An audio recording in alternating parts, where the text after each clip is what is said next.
Hey, thank you all for being here. Really appreciate it. In 2020, Congress passed legislation streamlining FAFSA, a process to make it more accessible to students. I remember Lamar Alexander bringing in the application. It was so bulky, and he said, this is impossible to go through. And so that's what Congress committed to, and that's what the agency committed to. Now, the Biden administration was given 3 years to implement these reforms. FAFSA was supposed to come out in October. It was not fully available till January the 6th. So what this means is that high school counselors had to postpone financial aid information sessions, and they still do not have guidance from the Department of Education on how to assist students to complete FAFSA. Okay, think about all the students now applying. They don't have the information as to how to complete. So colleges are unable to create financial aid offers because they don't have the FAFSA data they need from the United States Department of Education. Again, colleges cannot complete the financial aid package for a prospective student because of the Department of Education's failings. This week, the department announced it will not begin transmission of the FAFSA information to colleges until mid-March. Now, the deadline was October.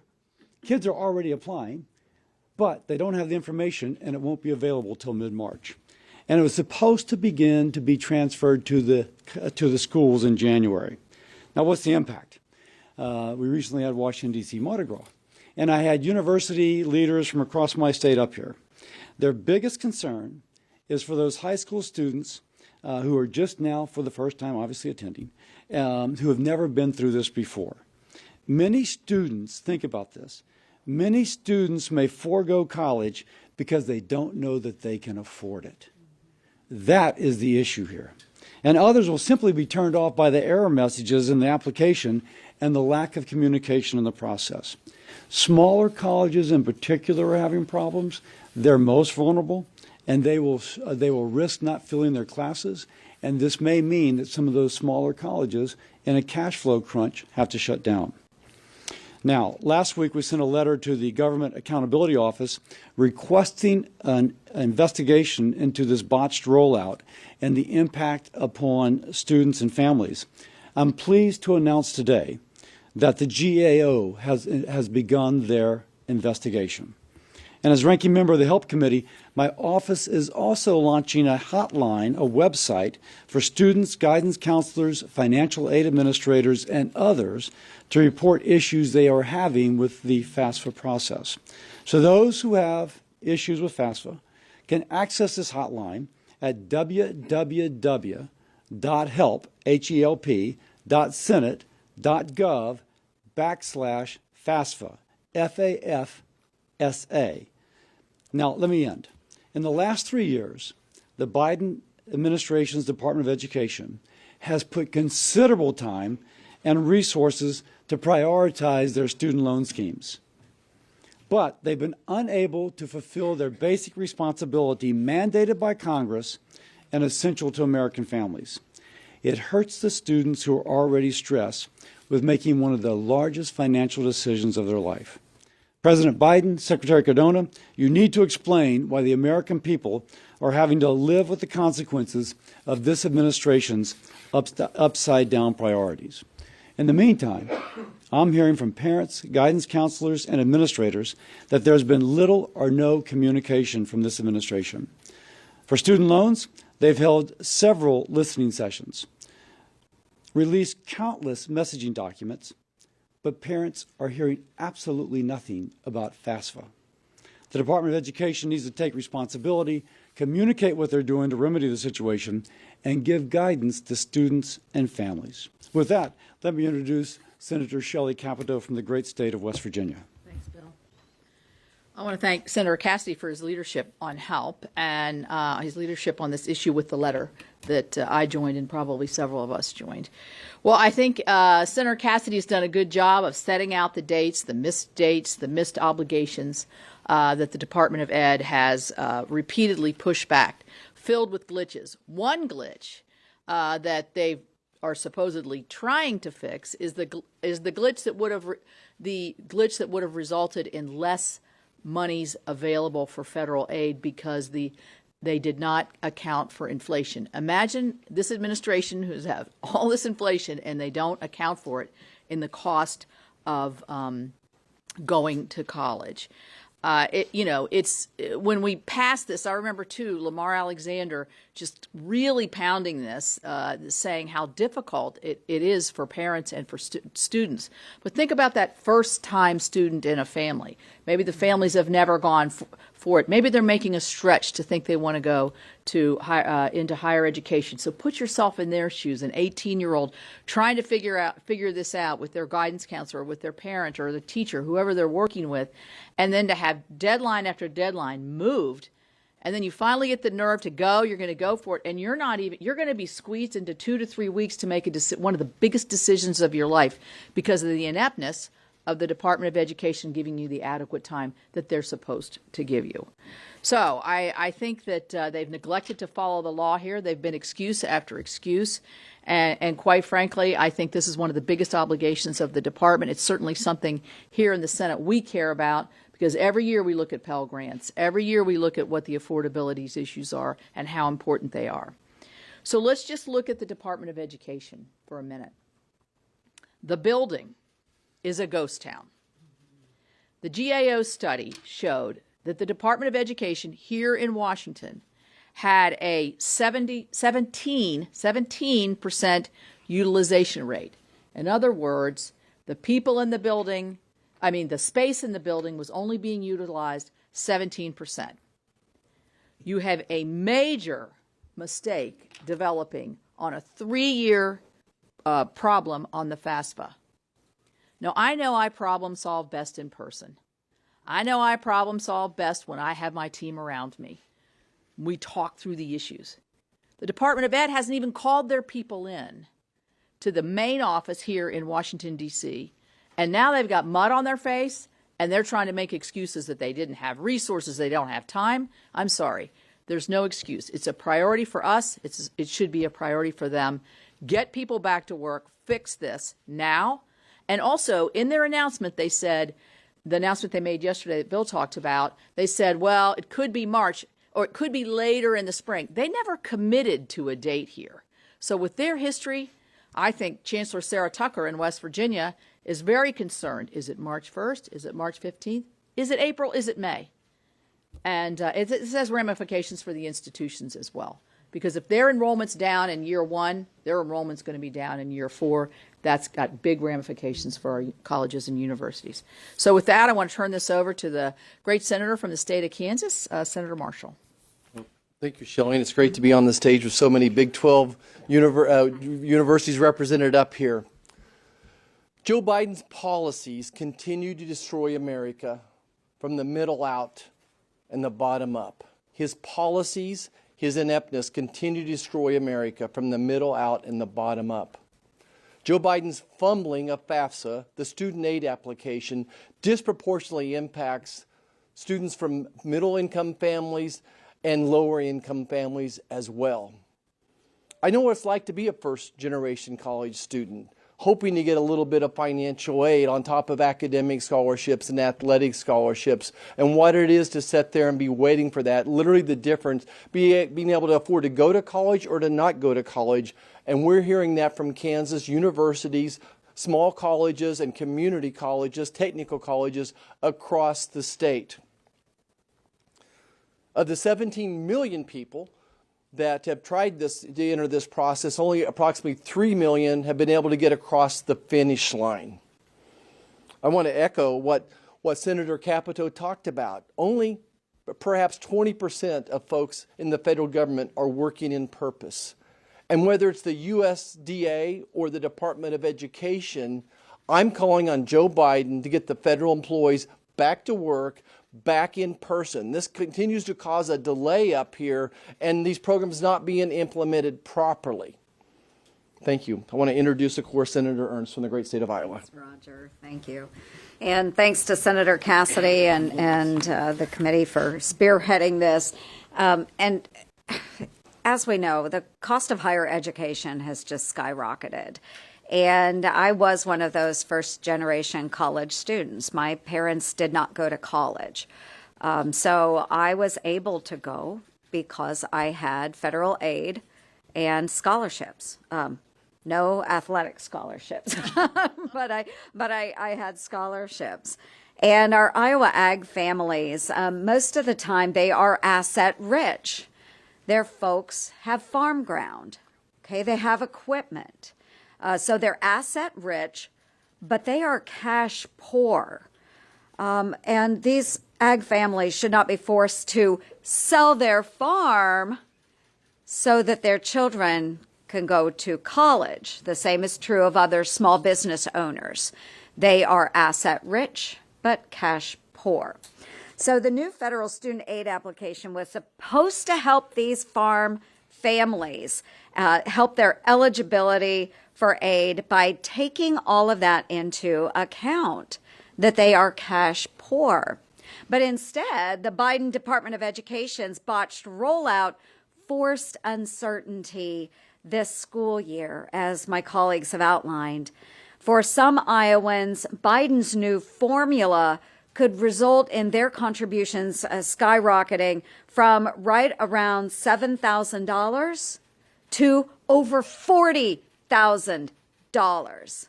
That's more than 5 times what they were paying previously.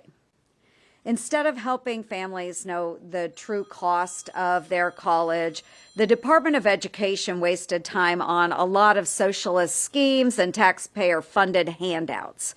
What we need is transparency for our Iowa families, and that's why I'm demanding an investigation.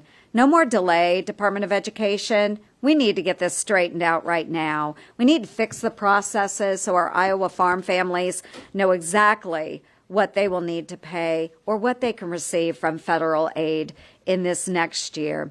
And just to echo that, I actually heard directly from an Iowa State student yesterday, and she is a college student very similar to me, and that she comes from a farm family, and there is a lot of uncertainty now. They do have a farm, but they don't have a lot of cash to send her to school. And she's left in a quandary not knowing what this next year is going to bring. Thank you. Any questions? Yes, ma'am. Hi. Does some of the responsibility lie with Congress and kind of the lack of push to make public college more affordable for students? I would dispute the premise of your question. Congress and my colleagues have done a heck of a lot to try and create loan systems, Pell Grants, et cetera, that would make this more affordable.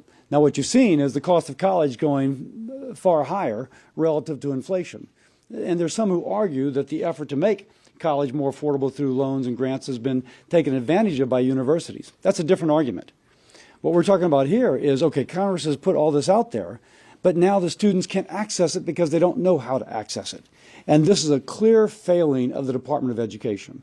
If the Department of Education is putting out that line, it means that they know they're guilty and they're trying to foist off the responsibility. This is their responsibility. They're missing deadlines that were present months ago. And now, as we've heard from Senator Capito, they've still not committed to a firm date. Yes, ma'am. Why isn't this rollout of this helpline bipartisan? And also, are you pushing for a hearing in your committee? I know that you can't schedule one yourself, but is this a priority? If I were chair, we would absolutely be having this hearing. I'll just leave that at that. And why it's not bipartisan, I welcome my Democratic colleagues. I can tell you, they're hearing it from their college presidents and their students as well. We're not doing this to be partisan. We're doing it to be on the side of the student and their family and the university. So I welcome my Democratic colleagues. I hope they join us. Have any of you had any conversations with anybody at the Department of Education or anyone else in the administration? Yes. Go. I have. We've actually attempted correspondence with the Department of Education asking some very concrete questions about some of the information that was in the FAFSA. So there is a term that popped up in this FAFSA that I'm not familiar with. It names investment farms. I come from the world of agriculture, and I have no idea what that term means. We went back to the Department of Education. This is just one example. But define what an investment farm is, because our families don't know that term. Certainly the young men and women applying for the assistance don't know that term. They could not define it for us, the Department of Education, nor could they tell us where they actually came up with the term investment farm. So it tells me that they have no idea what's in this farm nor what it means. So this is really, really frustrating. And I got no clear definitions from the Department of Education. And again, that was just one example of what we got back. Yes, ma'am. Sticking with the farm question, because I've been reporting on that for a little while now. The department says it's in the statute, kind of the formula change and how they calculate, the assets and all that with the farm. Is it you're saying that it's an interpretation of the FAFSA Simplification Act and not something that has to be fixed Excuse me. by passing all What they came back to us was, and also within the FAFSA, they talk about reasonable value. That can mean a lot of different things, especially in the ag world. Something that is reasonable for the small family farm that I grew up on is going to be very, very different than, say, Bill Gates and some of his ag holdings and what he would consider reasonable value. So there is a lot of discrepancy on these forms, and again, no concrete resolution provided by the Department of Education. Yes, sir. So just speaking about the student debt problem more broadly, Senator Cassidy, you put forward legislation to address that. I'm just wondering what the status of that is. Well, the legislation we put forward contained bills, which were a collection of bills, most of which have bipartisan support.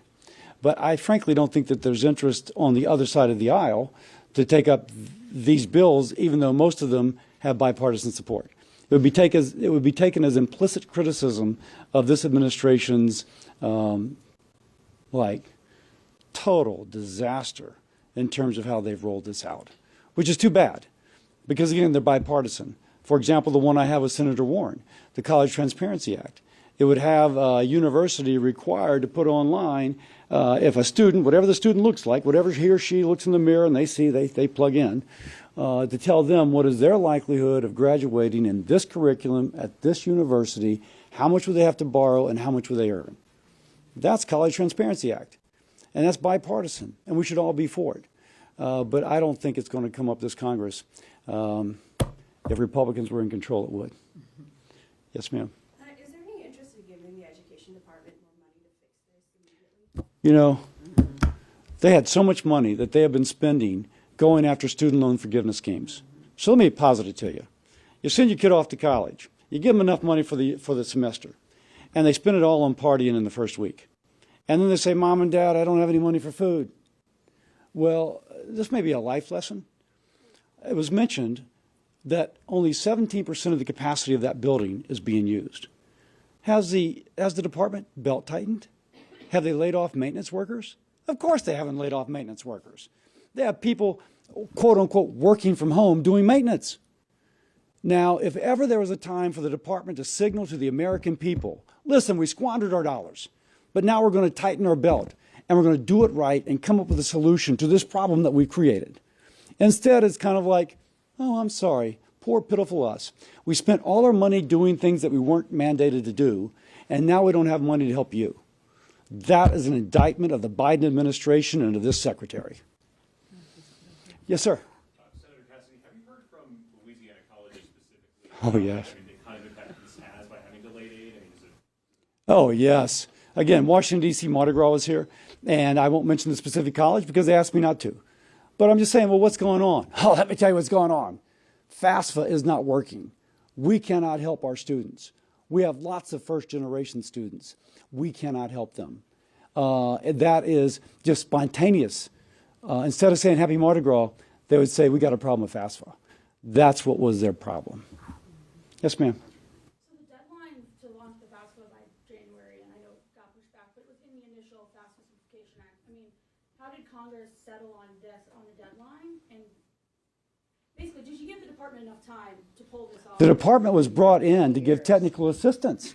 Yeah, 3 years. 3 years. 3 years. But before you did it, did the deadline, did you consult with the department? before Yes. determining the deadline? Sure. Yes, that's all part of the technical assistance. Can you do? Yes, we can. Yeah. And by the way, go Yeah, ahead. can I just say something on the spending side, because I'm the ranking member on Labor, Education, and Appropriations Committee, and Senator Cassidy is right on. This is a matter of setting priorities, using your money wisely. I don't know how time and time again in any facet of the federal government, every time something goes wrong, it's because we don't have enough money. And I'm not buying that argument anymore. Do your job, get your people into work, and set your priorities so that these families and these students, potential students, and these colleges and universities have firm facts and have data that they can base really life-changing decisions on. These are not, should I go to the basketball game tonight? This is like what I'm going to do with the rest of my lifetimes of decisions. I think that's good. Thank you all very much. Thanks. Yeah, thanks, everyone.